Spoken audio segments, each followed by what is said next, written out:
সেদিন ছিল জন্মদিন। ওই দিন যদি বাই চান্স অমাবস্যা হয়ে যায়, আপনি তো দিন দেখে ফসল লাগাননি, কবে দিয়েছেন কে জানে। ওই দিন যদি বাই চান্স অমাবস্যার দিনে হয়ে যায়, তাহলে আপনার কপালে দুঃখ আছে। ওই ছেলে দুঃখ ছাড়া সুখ দিবে, ছেলে হোক বা মেয়ে হোক। ও জীবনে কোনোদিন কৃষ্ণ ভক্ত হবে না, তাহলে জীবনে সব থেকে বড় ভুল হয়ে গেল এখানে। কেন? কারণ আপনি আপনার ছেলে মেয়েগুলো অজান্তে জন্ম দিয়ে চলে যাবেন। এই ছেলে মেয়েগুলো রেখে দিয়ে চলে যাবেন, যত পাপ করবে প্রত্যেকটা পাপের 4 ভাগের 1 ভাগ অংশ পিতামাতার খাতায় জমা হবে। আপনি গুরুর কাছে না গিয়ে জন্ম দিয়েছেন, আপনি জেনে শুনে অজান্তে জন্ম দিয়েছেন। প্রায়শ্চিত্ত আপনাকে করতে হবে। অনেকে বলে, নরোত্তম দা, ছেলে মেয়ের জন্য খেটেও মরবো, আবার পাপেরও প্রায়শ্চিত্ত নিতে হবে। ও বাবা, তোমায় যেই নিয়মে সন্তান উৎপাদন করার কথা, তুমি রক্তের গরমে যৌবনের অহংকারে তুমি যেমন খুশি তেমন সংসার করবা, আর তোমায় ভগবান ছেড়ে দেবে, তাতে ভগবান কি তোমার কথাই চলবে? ভগবানের কথাই তোমাকে চলতে হবে। তুমি ভগবানের রাজ্যে বসবাস করো। ভগবান তোমায় শক্তি দিয়েছে, জ্ঞান দিয়েছে, বৈরাগ্য দিয়েছে, বিবেক দিয়েছে। ভগবানই সব লুটে পুটে খাচ্ছ। তা ভগবানের মালিক নয় তো তুমি, তোমার মালিক ভগবান। তাহলে মালিকের অর্ডারে যদি চাকর না চলে, তাহলে কি হবে? কপালে কষ্ট হবে। তাহলে তোমার যে একজন মালিক আছে সে কথা তো তুমি ভুলেই গেছো। তাহলে অনিয়ম করেছো, সে অনিয়মের প্রায়শ্চিত্ত করতে হবে না? তুমি ছেলে বলেই গুলি করলে মারবা? মারো দেখি। বাবা হলে তোমায় আইন ছেড়ে দেবে? তুমি বাবা, ছেলেকে মারবা? মারো, পারবা? ছেড়ে দেবে তোমায় আইন? বলে ভগবান তুমি আইনের বিরুদ্ধে চলবা, আর ভগবান তোমায় ছেড়ে দেবে? ছাড়বে না। কেন ছাড়বে না? কারণ শাস্ত্রে বলছেন, একটা ছেলে বা মেয়ে যতগুলো পাপ করবে প্রত্যেকটা পাপের অংশ বাবা মার নামে জমা হয় 4 ভাগের 1 ভাগ। জন্ম দিয়েছেন, মানুষ করেননি, শিশুকাল থেকে, একে তো জন্মের দোষ, তারপরে শিশুকাল থেকে কৃষ্ণ ভজনের করার কথা ছিল। কিন্তু আপনি তো ছোটকালে ছেলেকে টাকার কথা বলেছেন, ছেলেকে প্রতিষ্ঠার কথা বলেছেন, যশের কথা বলেছেন, ছেলেকে ডাক্তার ইঞ্জিনিয়ারের স্বপ্ন দেখিয়েছেন। তুই যে মরে যাবি, মরে গেলে তোর হিসেব হবে, আপনি বাবা হিসেবে কথাটা কোনোদিন বলেননি তো? বলেননি আপনার ছেলে মেয়েকে।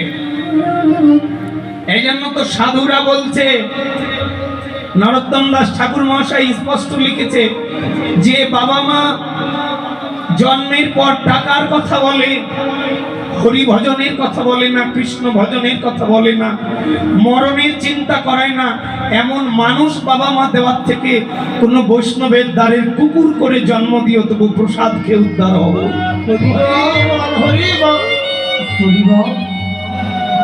নরোত্তম দাস ঠাকুর মহাশয় লিখলেন না, বৈষ্ণবের দ্বারে যদি হইতাম কুকুর, প্রসাদ দিয়ে তরাই তো বৈষ্ণব। এমন বাবা মা দিও না যে বাবা মা কৃষ্ণ ভজনের কথা বলে না। এমন বাবা মা দিও না যে বাবা মা হরির নামের কথা বলে না। এমন বাবা মা দেওয়ার থেকে কোন বৈষ্ণবের দ্বারে কুকুর করে জন্ম দিও। বৈষ্ণবের দ্বারে যদি হইতাম কুকুর, একটু প্রসাদ দিয়ে তরাই তো বৈষ্ণব ঠাকুর। আমরা পুণ্য ফল করলে বাজারে গল্প করে বেড়াই, আমার মায়ের নামে 2 লাখ টাকা দান করলাম। বলে, দাদা যাবে তো? বলে, দান করলে তো যায়। ও মানুষ, আমি আমার গুরুদেবকে জিজ্ঞেস করেছিলাম, আমি টাকা দেব মায়ের নামে, মা আছে কোথায় জানি না, কুকুর হয়ে আছে নাকি বিড়াল হয়ে আছে নাকি স্বর্গে আছে না নরকে আছে, কেউ জানে না, কেউ বলতে পারবে না। তা আমার মা মরে গেল ওর কর্মফল নিয়ে, বাবা মরে গেল, তা আমি টাকা দান করলে যাবে?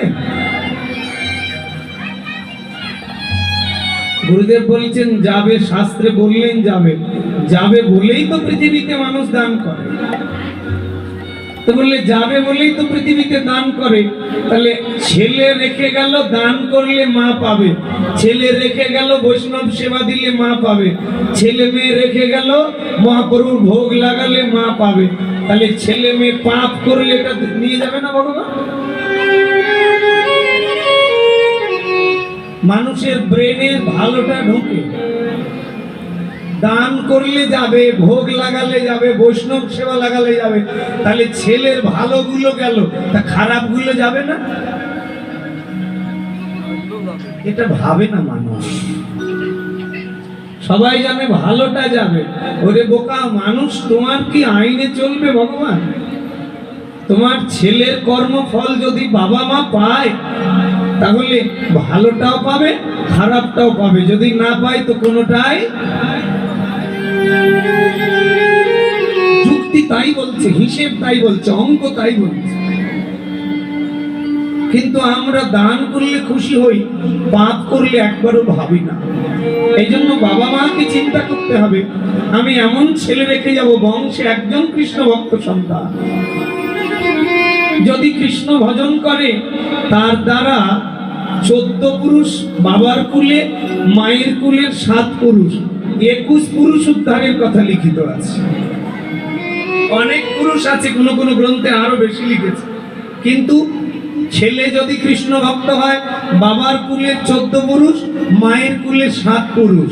আর মেয়ে যদি কৃষ্ণ ভক্ত হয় তাহলে বাবার কুলের 14 পুরুষ, মায়ের কুলের 7 পুরুষ, শ্বশুরের কুলের 14 পুরুষ, শাশুড়ির কুলের 7 পুরুষ। শ্বশুর শাশুড়ি মিলে 21 পুরুষ, 42 পুরুষ উদ্ধার করতে পারে একটা কন্যা সন্তান। হরি বল, হরি বল, হরি বল। পুত্র যদি কৃষ্ণ ভক্ত হয় 21 পুরুষ, কিন্তু কন্যা যদি কৃষ্ণ ভক্ত হয় তাহলে 42 পুরুষ উদ্ধার করতে পারে। এই জন্য মেয়েদেরকে ক্ষমতা বেশি দিয়েছে। অনেকে বলে মায়েরা যে আমি তো শ্বশুর বাড়ি চলে এসেছি, কৃষ্ণ ভজন করলে আমার বাবা মার কিছুই হবে না। ভুলটা ওই জায়গা। মেয়েরা কৃষ্ণ ভজন করলে তার শ্বশুর শাশুড়ি 2 কুল উদ্ধার করতে পারে, পিতামাতা শ্বশুর শাশুড়ি 4 কুল। কিন্তু ছেলে যদি কৃষ্ণ ভক্ত হয় শুধু বাবা মার কুল উদ্ধার করতে পারে। তাহলে মেয়েদেরকে ক্ষমতা বেশি দিয়েছে। এই জন্য বলে ছেলেকে ডাক্তার, ইঞ্জিনিয়ার, উকিল, শিক্ষক, সাংবাদিক বানাও, কিন্তু কৃষ্ণ ভক্ত বানাও। কেন জানো? সেদিন এক ইঞ্জিনিয়ার বাড়িতে এসছে, মায়ের নামে মহাপ্রভু ভোগ লাগাবে। মৃত্যুবার্ষিকী আমি ফোন দিয়ে বলছে, নরোত্তম কোথায় রে মামা? বললাম মামা আমি তো ঢাকায় কীর্তনে। বলে আমার মায়ের মৃত্যুবার্ষিকীতে ভোগ লাগাবো, কত টাকা খরচ হবে রে? আমি জিজ্ঞেস করছি।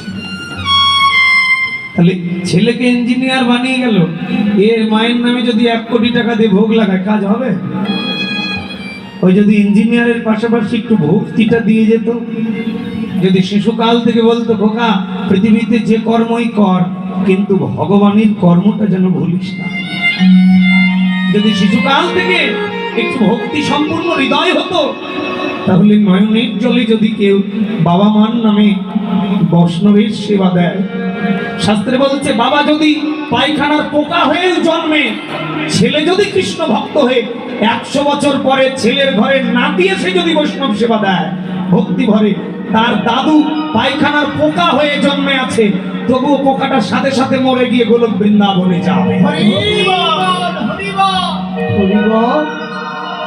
100 বছর পরেও যদি এসে তার ছেলের ঘরের নাতি এসে বৈষ্ণব সেবা দেয় তার দাদুর নামে, সে যদি নর্দমার পোকা হয়ে জন্ম হয় সাথে সাথে মারা যাবে, যদি বৈষ্ণব সেবাটা ভগবান গ্রহণ করে।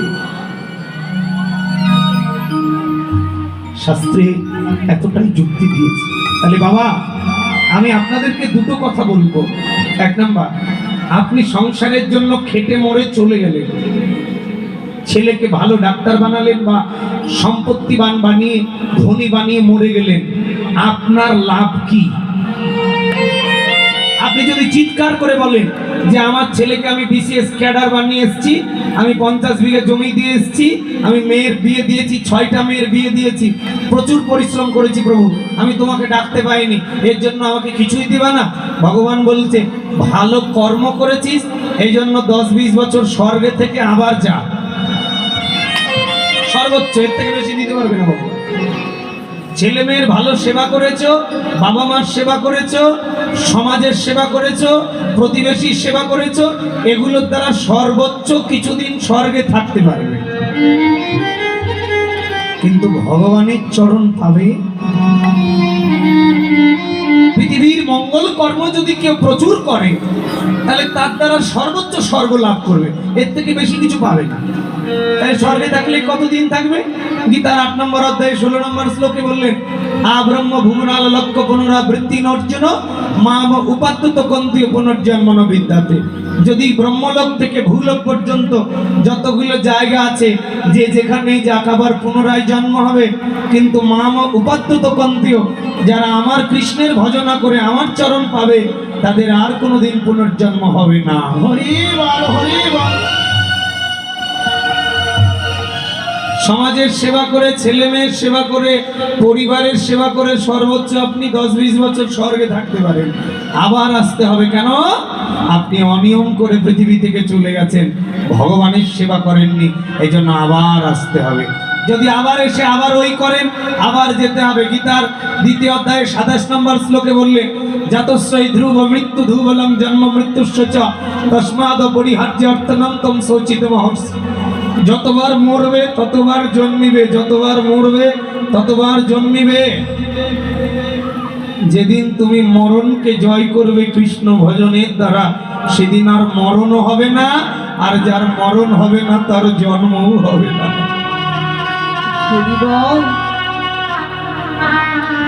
কি সুন্দর করে বুঝিয়ে দিয়েছে।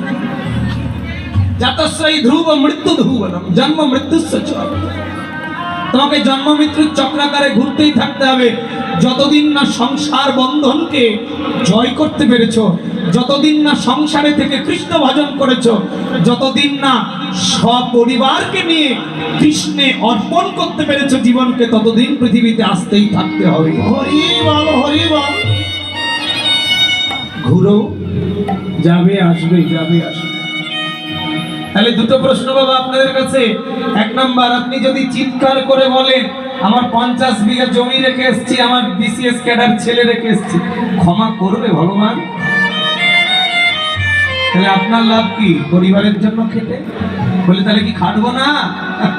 তাহলে নরোত্তম দা, তাহলে কি বিয়ে করবো না? তাহলে আপনার হিসেবে কেউ বিয়ে করবে না। না, বিয়ে করো, সন্তান উৎপাদন করো, কিন্তু সপরিবারে কৃষ্ণে অর্পণ করে দাও।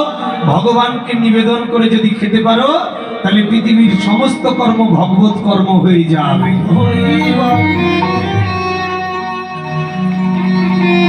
সপরিবারকে নিয়ে যদি কৃষ্ণে কর্মার্পণ, যেটা রায়রামানন্দর সঙ্গে মহাপ্রভু যখন কথা হচ্ছিলেন গদাবরী তটে, তখন চৈতন্য চরিতামৃতের সেই সাধ্য সাধন তত্ত্বে বললেন না 2য় লাইনে, প্রভু কহে পরশ্লোক সাধ্যের মিন নয়, রায় কহে স্বধর্ম আচরণে বিষ্ণু ভক্তি হয়। প্রভু কহে ইয়াবজ্জ আগে কহবার, রায় কহে কৃষ্ণে কর্মার্পণ সর্বসিদ্ধি সাধ।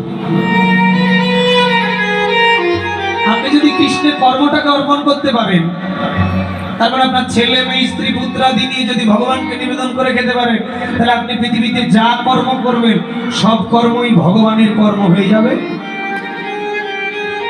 এক্সট্রা করে আপনাকে আর ভগবানের চরণে বসতে হবে না।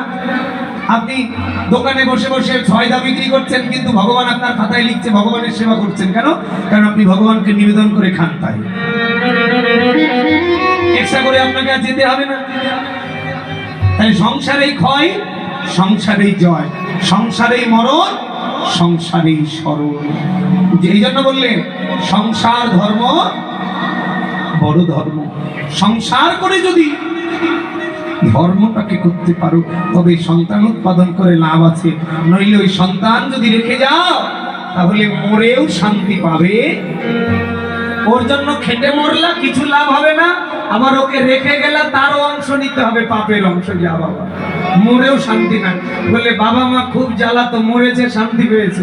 মরো একবার, তারপরে বুঝবে শান্তি কোথায়। 28টা নরকের যন্ত্রণা ভোগ করে আবার আসতে হবে পৃথিবীতে।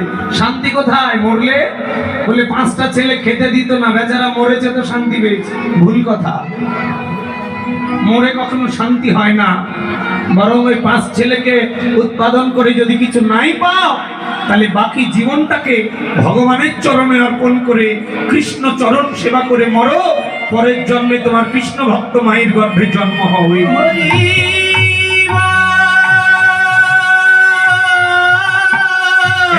সংসারী মানুষগুলোকে মহাপ্রভু বললে পঞ্চ অহংকার ছাড়ো, কৃষ্ণ ভজন করো। জাতি বিদ্যা রূপ যৌবন পাণ্ডিত্য, ভজনের পঞ্চকাঁটা। সংসারী মানুষদেরকে মহাপ্রভু এসে বললে, যদি পঞ্চকাঁটা হৃদয়ে থাকে তাহলে তোমার দ্বারা সংসার হবে না। জাতির অহংকার, তুমি যদি ভেবে থাকো আমি বড় জাতি, অহংকার ছাড়ো। মহাপ্রভু বললেন, যে জন কৃষ্ণ ভজে সেই বড় অভক্ত ইচ্ছা। কৃষ্ণ ভজনে নেই কোনো জাতি কুলাদি বিচার। ঠাকুর নরোত্তম, নরের উত্তম, জন্ম কায়স্থ কুলে, হাজারো ব্রাহ্মণ তার কাছ থেকে দীক্ষা নিয়ে গোবিন্দ চরণ পেল। জগতে আর জাতির বিচার হইল না। ঠাকুর হরিদাস হয়ে কৃষ্ণদাস, যবনকুলে মানুষ, যোগমায়াকে আশ্রয় করে সেই যবন হরিদাস পৃথিবীতে বিরল দৃষ্টান্ত স্থাপন করলেন। চণ্ডালিনী, নটি বিনোদিনী, পতিতা হয়েও কৃষ্ণ নাম করতে করতে গোবিন্দ দর্শন দিল। লক্ষ্য হীরাবাইজি হরিদাসের ধ্যান ভাঙানোর জন্য কত চেষ্টা করলেন। তিনি নেচে গিয়ে যার মনোরঞ্জন করে টাকা ইনকাম করতেন, তিনিও হরিদাসের ধ্যান ভাঙাতে গিয়ে তিনিও কৃষ্ণ নামে নয়ন জলে ভেসে গোবিন্দ দর্শন করতেন।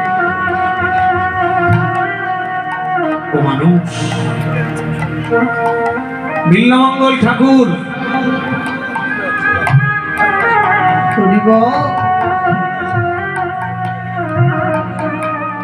বিল্লমঙ্গল ঠাকুর বাবার শ্রাদ্ধের দিনে পতিতার কাছে গেল। পতিতা বললেন, চিন্তামণি বললেন, বাবার শ্রাদ্ধের দিনেও তোমার কামনা, এই ভালোবাসা যদি তুমি ভগবানকে দিতে তাহলে তুমি মনে হয় ভগবানের চরণ পেয়ে যেতে। এই যে জ্ঞানীর প্রদীপ খুলে গেল। তা কি করছি আমি জীবনে, কি করছি সংসারে, শুধু দেহ তৃপ্তির জন্য এই জীবনটাকে নষ্ট করে দিচ্ছি। এই জন্ম আর হবে না রে মানুষ, এই কৃষ্ণ ভজার জন্ম আর পাবে না। জাতি বিদ্যা, বিদ্যার অহংকার ছাড়ো। জাতি বিদ্যা রূপ যৌবন পাণ্ডিত্য, এগুলো থাকবে না। গীতার 2য় অধ্যায়ে 13 নম্বর শ্লোকে বললেন, দেখো না, হস্মিন যথা দেহে কমলং যৌবনং জরা তথা দেহান্তর প্রাপ্তি ধীর স্তোত্র নমঃ। তুমি যত বড়ই রূপবান শক্তিশালী হও, কালের বিবর্তনে বার্ধক্য কাল এসে তোমাকে যেদিন ধরা দেবে, তোমাকে যেদিন সময় এসে গ্রাস করবে, যে সময়কে ব্যবহার করেছো কিন্তু শুদ্ধ ব্যবহার করো নাই। সাধুরা তোমার বাড়িতে গিয়েছে, গুরুদেব গিয়েছে, তুমি বলেছো সময় না। এর সময় তো তোমার নয় যে তুমি বলছো সময় না, সময় তো তোমাকে সময় দিচ্ছে। তুমি তো সময় উৎপাদন করনি যে বলছো সময় না। সময় তো তোমার নয়, তুমি কেন বলছো সময় না? ও মানুষ, সেদিন তোমাকে কে বাঁচাবে ভব নদীর কিনারা? এক ব্রাহ্মণ গঙ্গা স্নানে যাচ্ছেন। রহিদাস নিচু কুলি জন্মেছে, জুতো সেলাই করে অন্ন বস্ত্র বাসস্থান চিকিৎসা চালাচ্ছেন।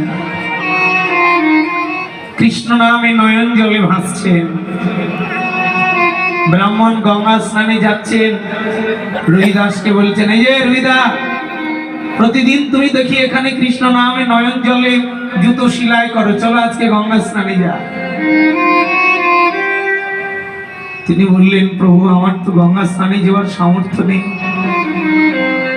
কৃষ্ণ নাম করে আমি মনোফুল দিয়েছি, গঙ্গাকে যেতে পারবো।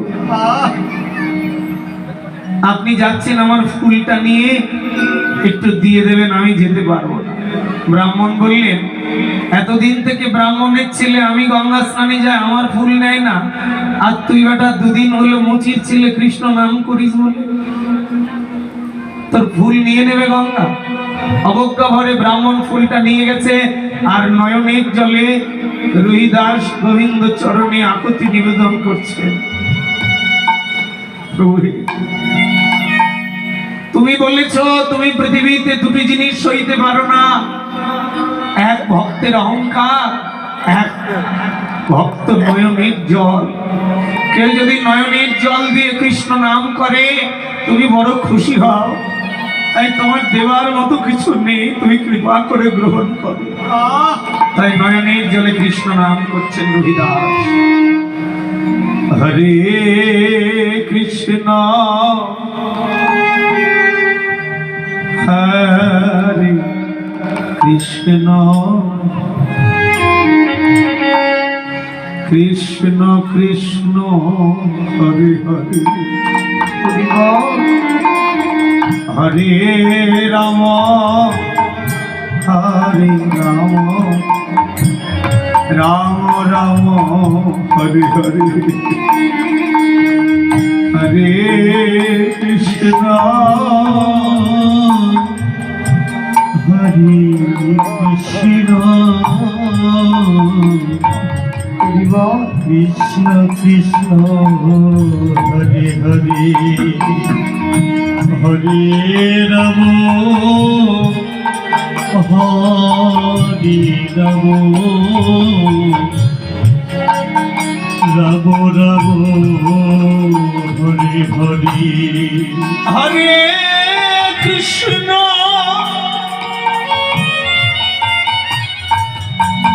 হরে কৃষ্ণ কৃষ্ণ কৃষ্ণ হরে হরে হরে রাম হরে রাম রাম রাম হরে হরে হরে নিতাই গৌর হরি বল। হরে কৃষ্ণ কৃষ্ণ কৃষ্ণ হরে হরে হরে রাম হরে রাম রাম রাম হরে হরে কৃষ্ণ হরে কৃষ্ণ কৃষ্ণ কৃষ্ণ হরে হরে হরে রাম হরে রাম রাম রাম হরে হরে হরে কৃষ্ণ হরে দেখা না গোবিন্দ কৃষ্ণ কৃষ্ণ হরে হরে হরে রাম হরে রাম রাম রাম হরে হরে দেখা দাও নয়নের জলে কৃষ্ণ নাম করছে রবিদাস। ব্রাহ্মণ রবিদাসের ফুলটা নিয়ে অবজ্ঞা ভরে গিয়ে প্রথমে ব্রাহ্মণের ফুলটা দিয়েছে আর অমনি ভাসতে ভাসতে চলে গেছে। যেমনই রবিদাসের ফুল দিয়েছে গঙ্গা গ্রহণ করে নিয়েছে। ব্রাহ্মণ ছুটতে ছুটতে এলো, রবিদাস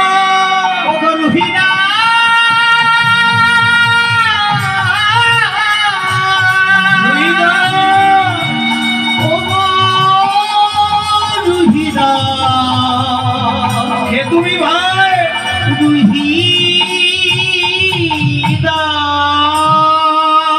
কে তুমি? এতদিন ধরে আমি গঙ্গা স্নানে যাই, ব্রাহ্মণের ছেলে কোনোদিন গঙ্গা নেয় না ফুল। তুমি বাড়িতে বসে কি এমন কর্ম করলে ভাই যে আমার হাত দিয়ে গঙ্গা তোমার ফুল নিয়ে নিল? কে তুমি?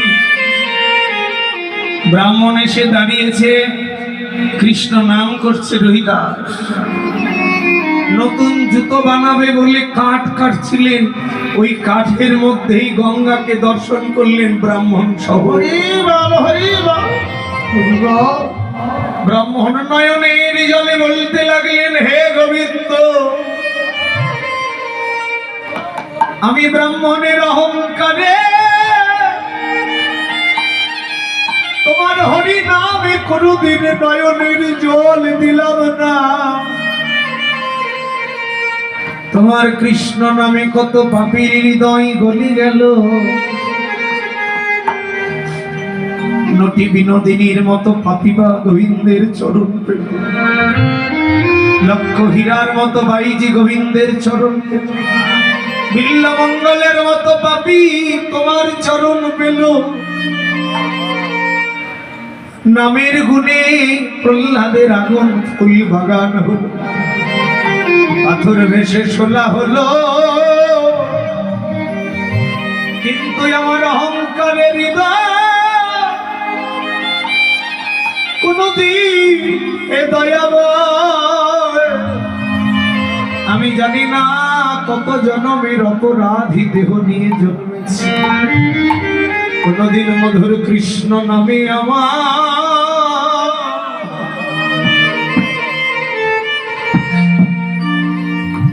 আমারে প্রাণ কাঁদল,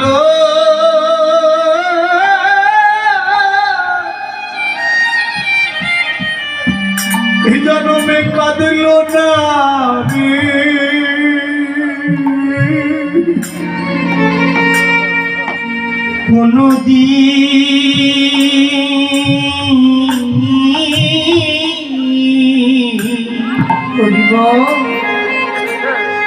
কোনদিন মধুর কৃষ্ণ নামে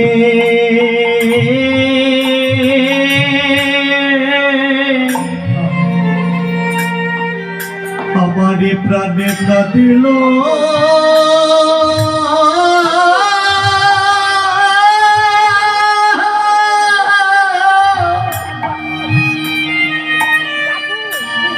আমারে প্রাণে কাঁদিল না,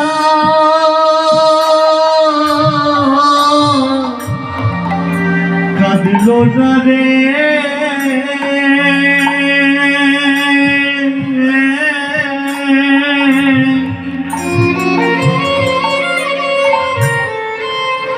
আমি জানি না কত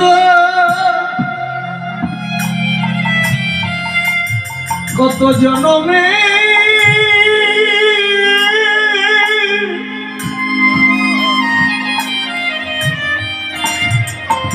কত জনমে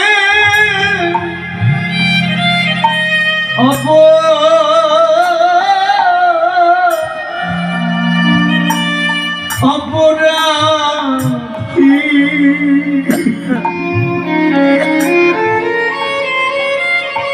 কোনদিন মধুর কৃষ্ণ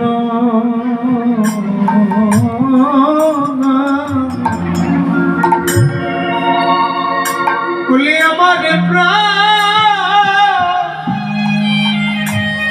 আমারে প্রাণ কাঁদল না। নিতাই গৌর হরিব জনমে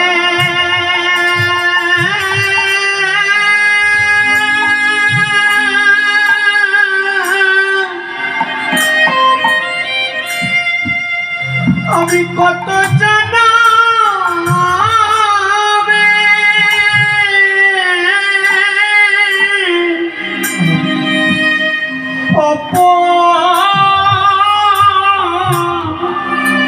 অপরাধী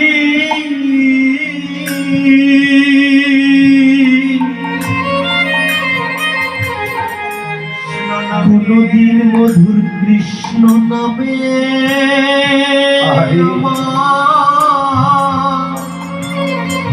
হে আমারে প্রাণে কাঁদিল।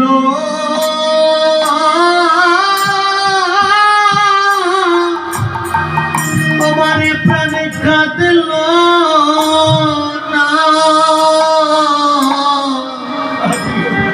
কাঁদিল না রে।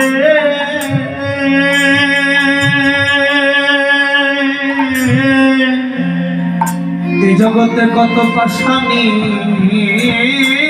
পাশা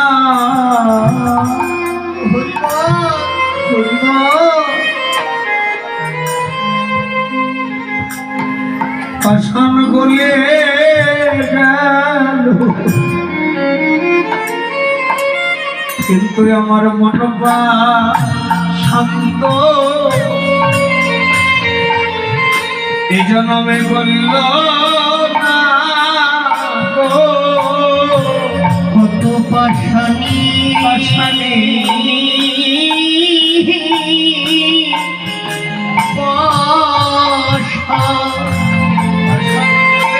পাশান বলে গেল আমার মনটা শান্ত বলল না রে, আমি জানি না কত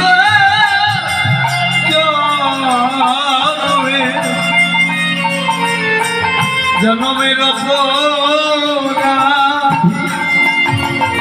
কৃষ্ণ নামে আমার প্রাণ কাঁদিল না গো।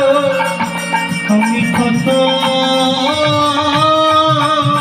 জনমে জনমের অপরাধী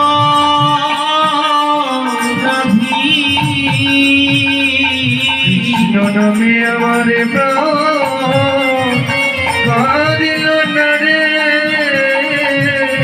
ওরে কত পাপি তাপি উদ্ধার হল জগতে আমি অধ রয়ে গেলাম। কত পাপী তাপী উদ্ধার হলো, আমি অধম রয়ে গেলাম, কত পাপী তাপী উদ্ধারিল, অধম রয়ে কত গেলাম। পাপী তাপী উদ্ধারিল,